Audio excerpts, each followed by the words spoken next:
And now let's shift our focus to Gabon. The all-new Game of Thrones. One family has been in power for decades and now there's a coup and people within the family seems to be pulling the strings. Let's get you the latest. A day after the coup, the arrests have begun. The new military leaders are going after the ousted president's close family. Ali Bongo, the ousted president, is still in detention and now his son, Nuruddin Bongo Valentin, has also been picked up. This footage was released yesterday. Take a look at this. That's not a great look for the young Bongo. And a slight segue here. Why duffel bags stuffed with cash? It's 2023. You'd think they would turn to cryptocurrencies by now, or corrupt politicians incapable of moving away from suitcases full of cash. Of course, the young Bongo denied that it was all loot. Well, his cabinet director tried anyway. Listen to this. C'est des fonds de campagne. Des fonds de campagne. Oui. Et combien? Je ne sais pas. Je ne sais pas s'ils ont dû compter, je ne sais pas. Une estimation? Je saurais vous dire. Je saurais vous dire, c'est les valises. Comme ça, je ne sais pas combien de valises contient, donc je ne peux pas vous dire. Je ne sais pas. Ça a été retrouvé dans quelle pièce? Dans le chose, c'était dans le salon. Dans la pièce, au milieu. Est-ce que vous êtes banque pour justifier? Vous êtes une banque pour justifier ou pas? Non, non. Enfin, je ne vais pas rentrer là. Si je comptais, c'est pas... non. They claim all that cash was campaign funds. Remember, this is days after the election took place in Gabon. Perhaps they want people to believe that they ran a thrifty campaign.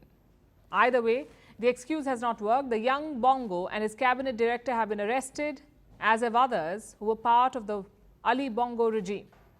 Gabon's military leaders say they've seized both money and narcotics. And on the face of it, this seems like a good step by the coup leaders, but Gabon's political opposition has its doubts. We mentioned that an election took place on Saturday. The result was declared on Wednesday. That's 2 days ago. Ali Bongo was declared the winner, and within minutes of that declaration, he was detained. The military says that the election was fraudulent. And that's apparently why they stepped in. That's their excuse. But what about Gabon's political opposition? Ali Bongo's main opponent was this man, Albert Ondo Ossa. He was once an economics professor, but for years he's been part of Gabon's politics, even serving in the cabinet of former President Omar Bongo, Ali Bongo's father. In Saturday's election, he was the main opposition face. And he has his own theories about the situation that is unfolding. We need to put things into context. First of all, it's not a coup d'etat, it's a palace revolution. General Brice Oligui Nguema is Ali Bongo's cousin. The campaign was 60 years of Bongo is too much. The Bongos found it necessary to put Ali Bongo aside and to effectively continue the Bongo PDG system. They put Oligui Nguema forward. We know who's behind Oligui Nguema. The Bongo system continues. He believes that the new military president is a puppet, and the one pulling the strings is actually the ousted Ali Bongo's older sister. Behind Oligui Nguema, there's no need to look. It's Pascaline Bongo who's there. That's all. So Oligui Nguema is an underling. Behind Oligui Nguema is Pascaline Bongo, and the Bongo clan continues in power. The plot thickens. Pascaline is former President Omar Bongo's eldest child, officially anyway. She has served as foreign minister in her father's cabinet. She was then director of the cabinet till her father died, 2009. After that, when her brother Ali Bongo came to power, she was sidelined, and apparently the two share a frosty relationship.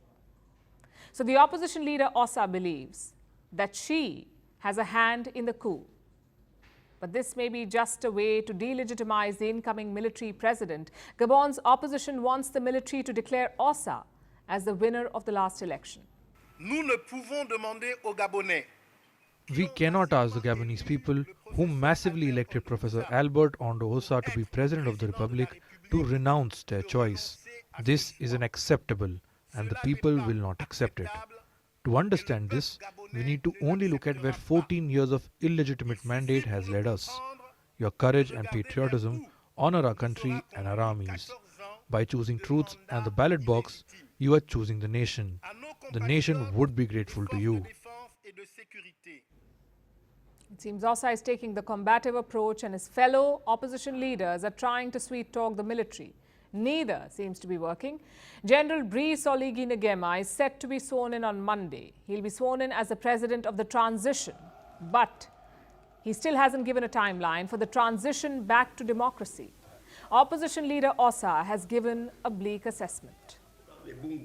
The Gabonese people took to the streets to welcome Bongo's departure.